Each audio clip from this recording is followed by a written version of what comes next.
Chapter 56 September 1939, Montreal. Danny stood on the platform, suitcase in hand, rain in his eyes. He was cold and he was afraid. There had been over 1,000 miles of travel, the first step on a journey that would take him across continents. If he got caught now, it was no laughing matter. It was the last leg, the one that would take him into Canada. He didn't know when and if he would see Dean and Linda again. The goodbyes had been bitter. Linda had cried while clinging to him tightly. Dean had shaken his hand awkwardly. They had both been sad and couldn't wait to get it over with. The anxiety had knotted in his stomach, mingled with the grief of farewell. He had packed light. He had left his flying gear with Dean, nothing to give away that he was a pilot, except for his license carefully hidden in the leather cover of his Bible.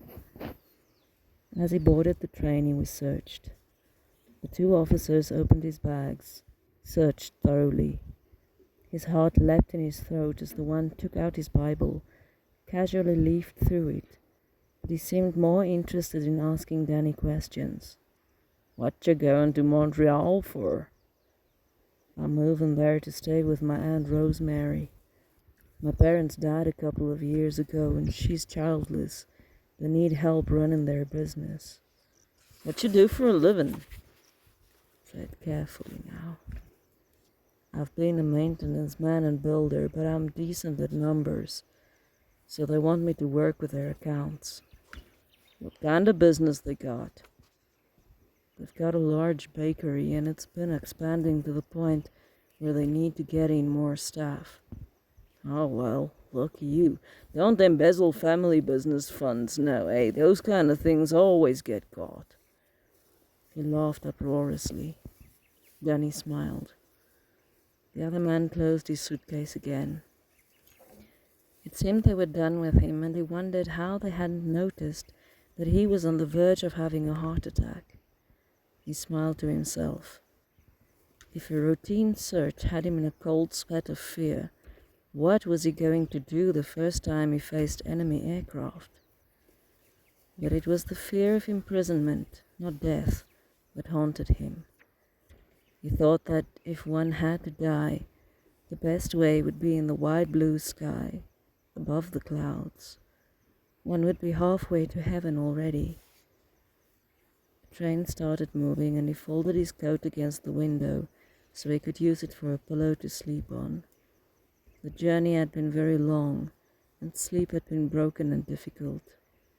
He woke once when the conductor came by to check his ticket, and then slept while the dark countryside swept by. Montreal was bustling.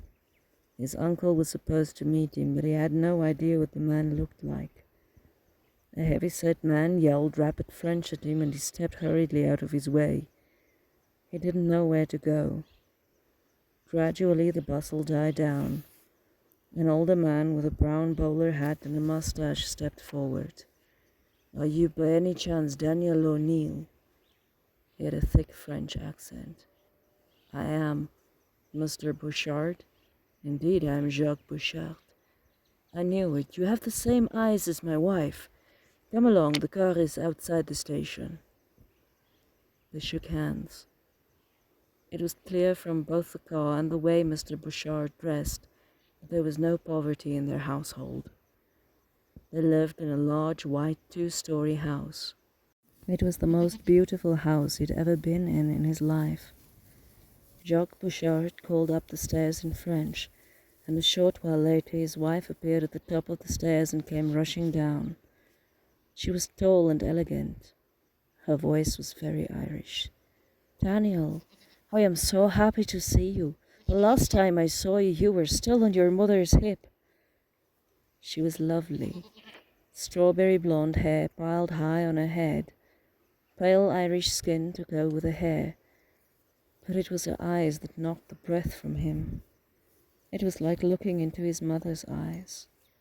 "Aunt Rosemary, I'm so pleased to meet you. Thank you for having me on such short notice." She hugged him, kissed his cheek. My word, you are the spitting image of Annie. How is she?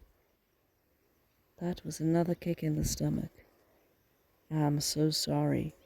I sent you a letter. My mother died when I was 16. It took her a moment to recover.